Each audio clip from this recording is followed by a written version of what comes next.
So of course the one lines up with the one, and it makes two. So you can just take one. I usually slap them on the ECU so everybody knows you got a link. So we no longer need this. No. So make sure our vacuum line fits.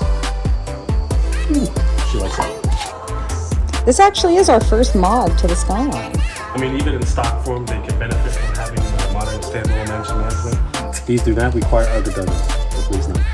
What I like about the Link ECUs in regards to the onboard map sensor is that it is a 7-bar onboard map sensor.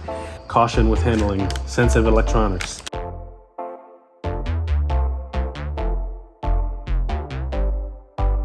But see, you got a standalone all packed into an OEM case. Ideally, you want the ECU manifold pressure source to be on its own vacuum source. Before you start the car up, the first thing you want to do is let's get to showing you some of the process of how we go about installing one of these bad boys. First things first, get the factory ECU out of the car, which I actually haven't done yet, so I should probably get to doing that.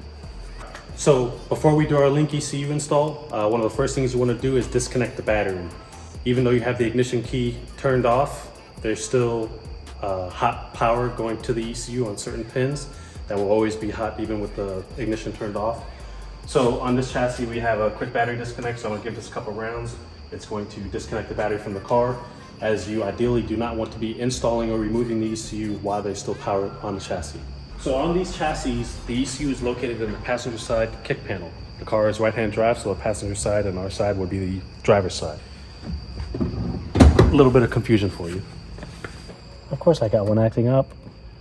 And I'm usually pretty good. Well, because they're you know, plastic clips and they're threaded, but plastic doesn't hold very well over time, so the threads will tend to pull and you'll just sit there free spinning it. Like you were? Yeah.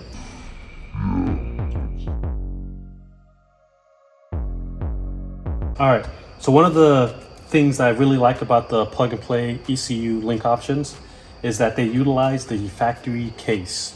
And the reason why I love that so much is you get OEM fitment and you don't have a whole mess of jumper harnesses and whatnot to try and make it fit the car and work. Before we go tearing into this and swapping out the boards, first thing you want to do, or you want to look at, Link gives you this grounding strap. They give this to you for a reason. Whenever you're touching things, rubbing up on things, your body generates static electricity. We are going to be physically touching electronic circuit boards, and static electricity can damage those components. So they give you this grounding strap for you to put around your wrist and ground. Now, I have a rubber mat that I stand on, and I'll also usually wear gloves when doing the install for added protection. All right, so you're gonna get a good quality number 2 Phillips and start taking these out. The reason why I say good quality is because you want to make sure it gets a good bite, because you will round the Phillips rod. As you can hear me cracking them loose, you can see it takes a little bit of pressure because they've been sitting here for 20 some odd years. I've even found that some of them have even been Loctited in the past, which is always fun. I'm gonna start removing all of these screws to try and get the board out. These ECUs are fairly simple. They usually come out pretty good. Sometimes you gotta drill out some of the screws on the sides, which you'll probably see me do shortly, because those will be the ones that are Loctited in place. I'm gonna flip it over. I've got these screws all the way on the sides. There's a couple here, one there. These, if you look inside, they got these brackets that hold these all the way to the frame. All that's gonna have to come out. So let's see if any of these wanna play dirty. Every ECU is different between 20s, 25s, and 26s. Some will have more on the side, some will have less. You will run into some that are Loctited. And generally what you'll do is, if it's Loctited, chances are you won't be able to just get it out, and you will need to unfortunately take a drill bit and just drill the head right off, and it'll pop out.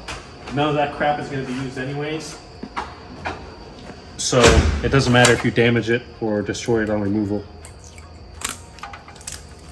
You'll have to peel that sticker off on the front, because there is a Phillips behind the sticker that they try to sneak in there. Sneaky, sneaky. All right, everything played nice. You usually will not get this lucky. Usually that's not the case. It'll play dirty when I'm on camera. Come to the back side. These covers are directional, so they have to go back in on the same side in the same orientation as before. If you see here, usually the back cover is notched, which you'll see a notch here. Generally, what I'll do is, if it helps you, to mark the cases with a Sharpie. So I know that this case goes here, lined up with there. So I'll do like maybe a one. So of course the 1 lines up with the 1, and it makes 2. Out of here. All right. We just got to get these off of here, and essentially the board will drop out of the case. On some of these ECUs, for whatever reason, Nissan felt that it would be better to completely solder the head of the Phillips screw once it's screwed down in. That makes it a little bit more complicated for removal. What you'll need to do is, generally what I'll do is I'll grab a small butane torch. This head of the bolt will be full of solder. I'll put the head of my Phillips on the bolt, activate it, and then I'll sit there and I'll heat it. What's going to happen is eventually the solder is going to melt. The Phillips drive or the screwdriver is going to fall right into the teeth of the head of the bolt, and you'll be able to crack it loose just like this. I don't have one, of course, full of solder, so I won't be able to show you the exact process, but that is pretty much it. You will keep these screws for the back of this board, as you will be reusing some of these.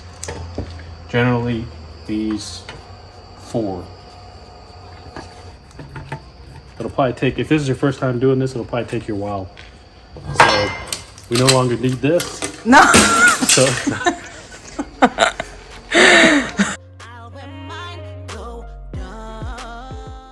if you look here, Link wraps it in a protective bag. Attention, caution with handling sensitive electronics. We'll get her open. And just to show you guys real quick, this is our communication cable.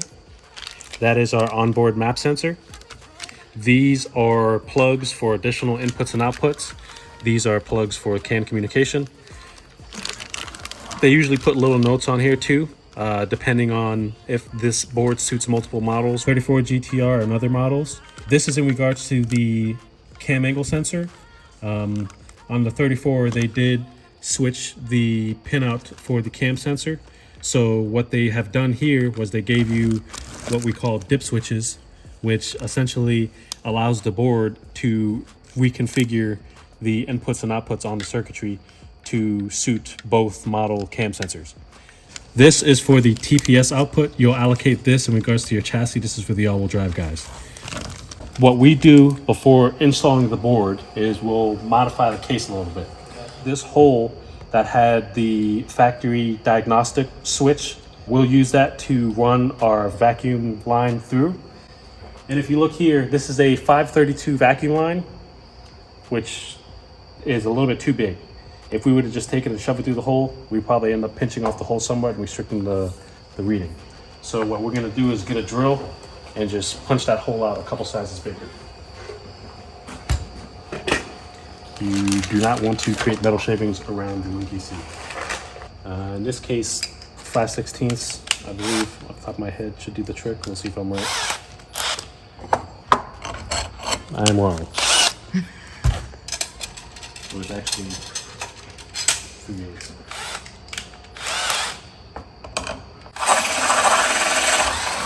All right.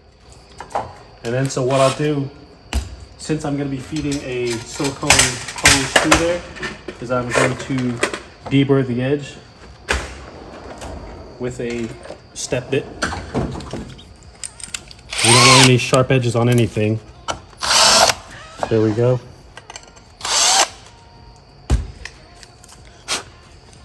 All right. Make sure our vacuum line fits. Ooh, she likes it. Now we will take our Link ECU. Sometimes what I like to do is take these USB connection cables off while I have the ECU upside down and working on it, just so I don't pinch the cable or damage anything. There's a tab underneath, you press the tab and you can pull it right out. All right, so now we'll install the board to the case. So we'll take those screws I told you that we're going to reuse.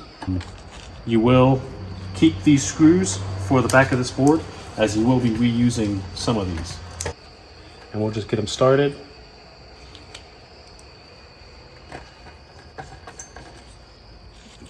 These long ones go on the side towards the header.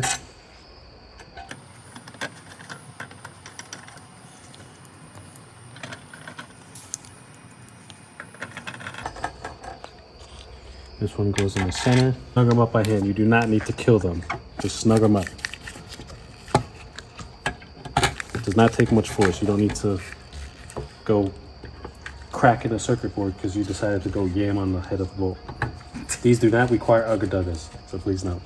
So we're going to take the back side, since we don't need access to this side of the board. We'll be working on the other side of the board. We'll get this cover on. That way when we have the ECU turned the other way around, we don't damage the board.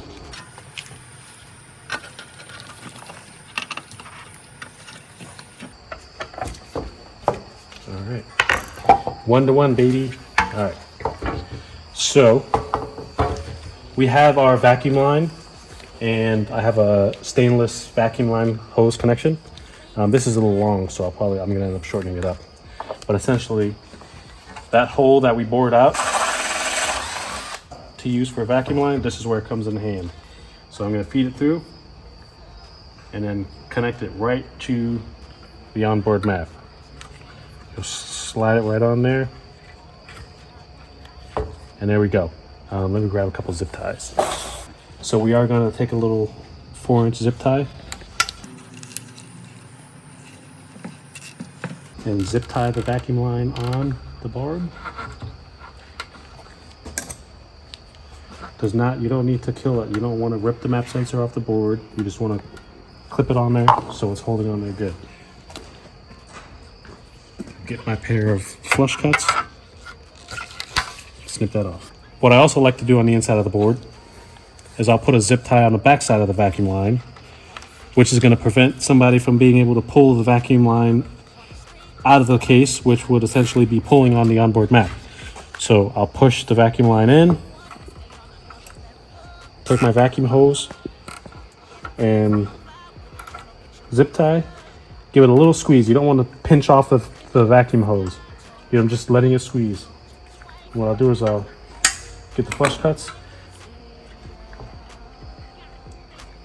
There we go. That way, because this hole's a little big, when you go to pull on it, you're not actually pulling on the onboard map. That zip tie is stopping you, and you won't damage the onboard map sensor. So a little trick for you. Since we are installing a CAN lambda, and we're also installing our BTI gauge, the BTI gauge comes with a plug-and-play harness that connects directly to the board of the Link ECU. What we'll generally do is feed them through this port right here and plug them right into the board. We'll run this right through, and since we're also using this connection to power up the gauge, we're going to plug it into CAN number 2, as CAN number 2 does have a 12-volt power supply. Warning, you do not want to hook up anything that's going to draw a decent amount of amperage onto that 12-volt power supply, i.e. your CAN lambda. You do not want to do that. This is the connection that we'll be using for our CAN lambda, and we're going to connect that to CAN 1. All right, yep. Okay, so since this white connector is a little bit big for this hole, I'm not going to be able to feed it through, so I'm going to have to deepin the connector. Generally what I do whenever I depin stuff, I'll take a photo of it before I depin it. That way when I put it back together, I know that the pins are in the right location. Pop that back, I'll get that pin loose. Pop this back, I'll get that pin loose. And voila, it is depinned. I'm going to slide it through the hole. Connector back up, and then plug them into CAN 1. You can run them off the same CAN data stream, so you can run them both on CAN 1 or both on CAN 2. But this makes it a little bit easier on install because there's separation between the two units, the gauge and the CAN lambda. So whenever you're removing the ECU and stuff, you can just unplug them. And because one is male, one is female, you really can't get them mixed up unless you would just do something dumb like this. These two connections right here on the board are for additional sensors, inputs and outputs. Link would sell you a harness that they call their expansion loom. It plugs directly into the board, and then you essentially have all these available inputs and outputs. So you see here you have ground, 5-volt sensor power supply to power any additional analog sensors you're going to be adding.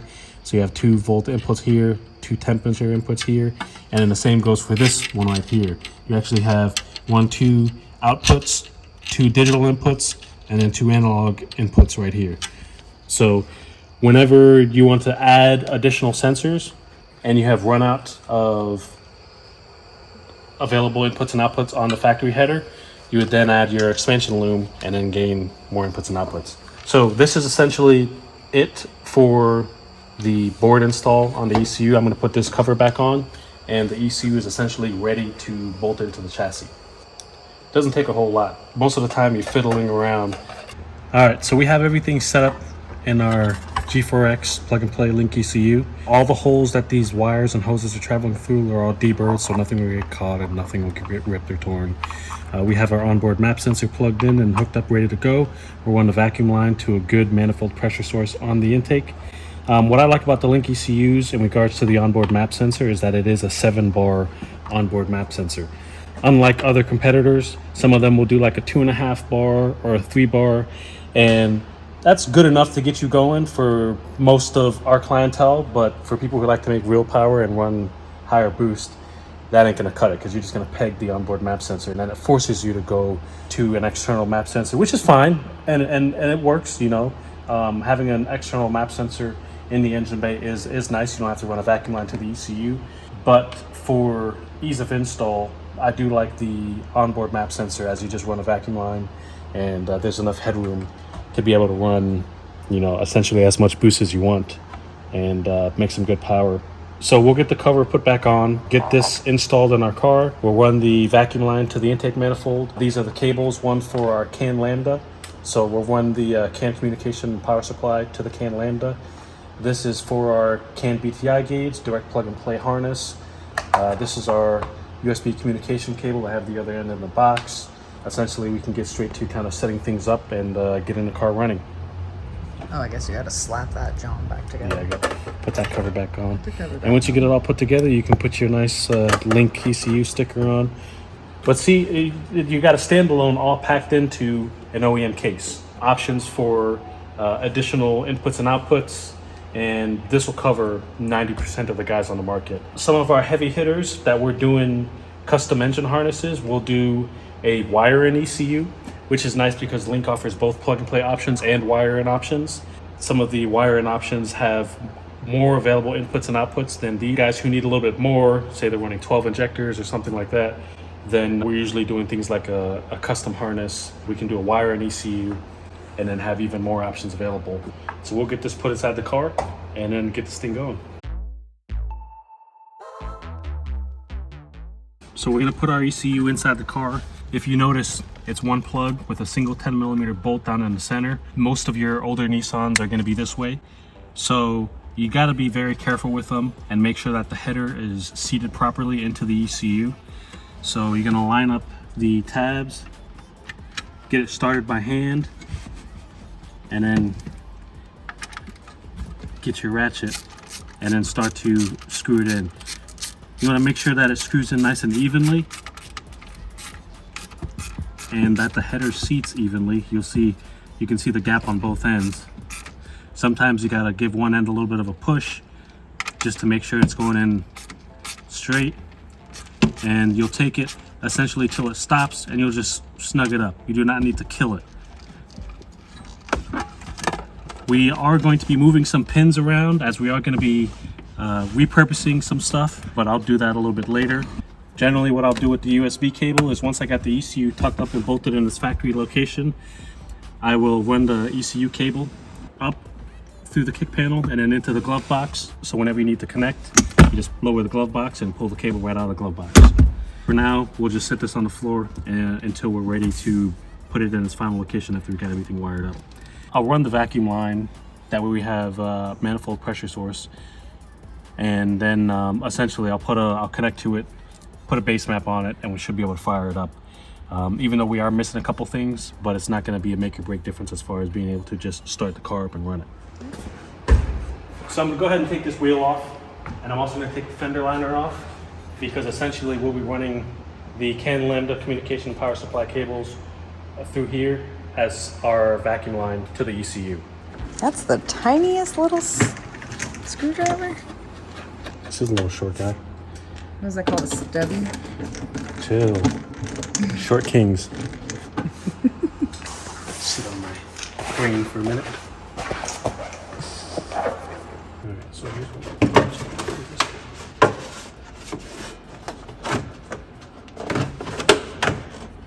If you look through here, you'll see that the body harness, they've already got a hole in the body to run the harness through. You got a big, large rubber firewall grommet. We can run our wires through there, and because we're running them through a rubberized grommet, things will generally kind of stay sealed up. Rather than what some other people do, they just drill a new hole and just run the wires through a bare metal hole, and then they get Madeline Waters in the car. In this case, what we'll do is there's this kind of foam insert here. I'll pop that out. And you can see where this slot is for the body harness. This slot is for your wiper hose. So generally what we'll do is we'll make this wiper hose slot a little bit larger, or make another one so when we run our wires and we add to it, it's not pinching anything off. So we'll keep this to the side. And then I'll pop this out. Okay, so we got this nice large hole in the body to run wires through, and we'll feed them through the factory rubber grommet again.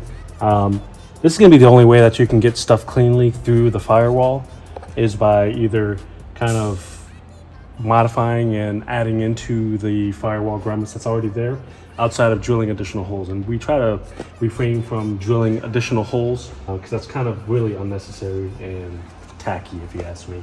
We've got everything exposed, ready to run some wires in the vacuum line through.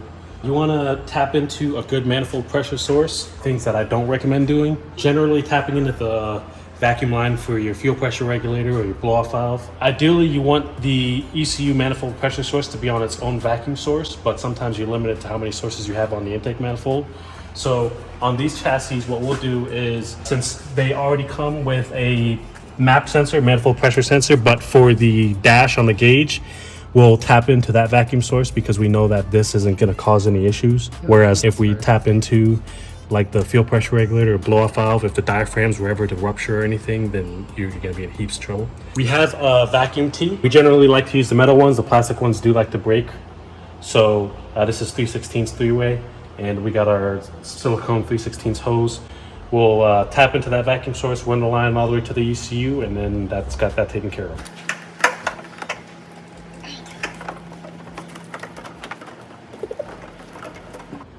We'll worry about mounting everything and getting it all tied up and stuff once everything is plumbed and at least going in the direction of where we want it to go.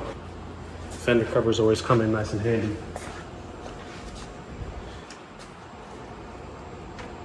Yeah. So if you look, the way we have the line routed all the way in the back of the firewall, we're kind of just following a couple things that are already here. Again, we'll tie it up and get it all nice and neat once everything is routed.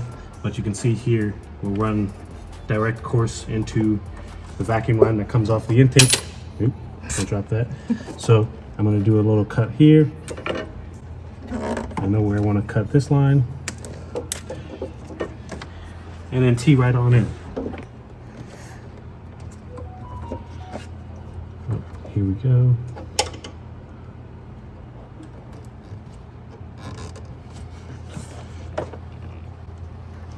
All right, so we have our vacuum line source going to the ECU. Essentially, right at this point, you could damn near throw the base map on it, sync the timing, and fire the car up and check for leaks if you want. But we know this car don't leak nothing because it's our car, it came in running, so. Came in running complaining of being slow. Yeah. That's probably our biggest drivability complaint. The car is slow. Really, what I like to do once I get to this point of getting the board fitted into the case, having the vacuum line at least ran to the ECU, I know I'm at a point where I could at least start the car to make sure everything works and go through a couple things. So I'll reconnect the battery, turn the ignition on, and then get my laptop out and we'll connect to the G4.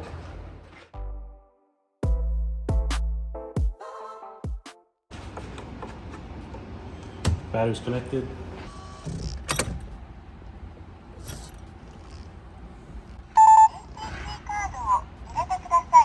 I'm going to connect to my Link ECU.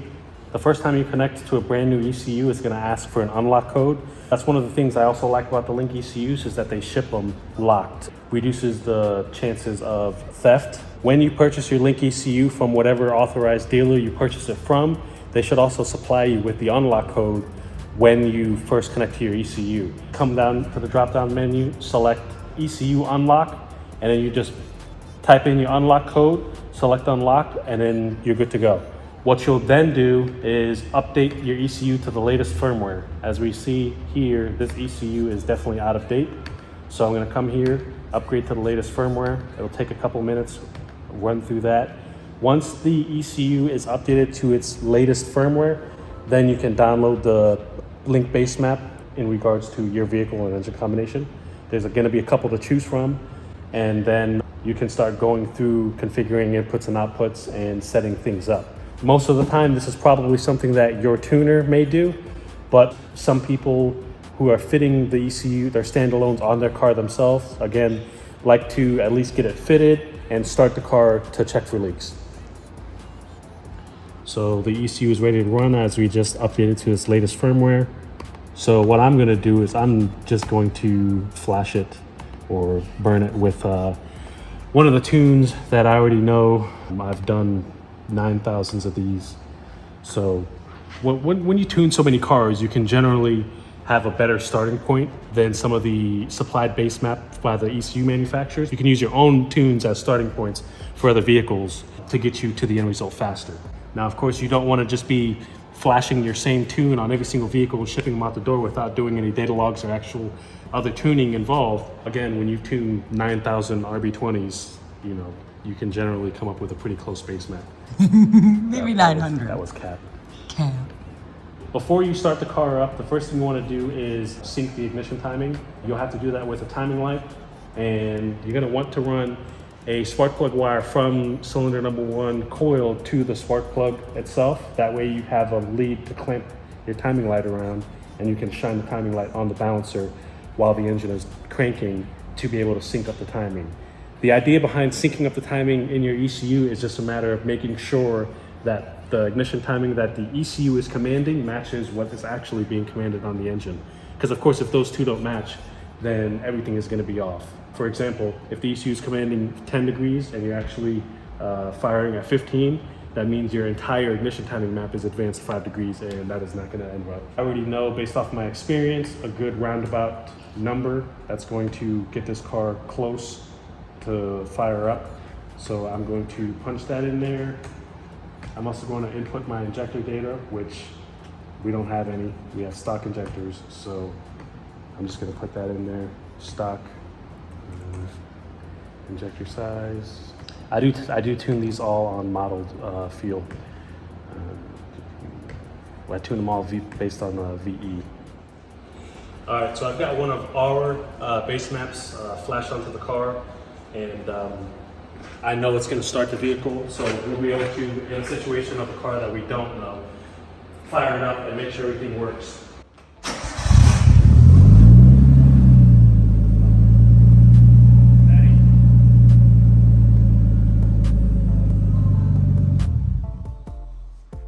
And now the car runs off of a Link.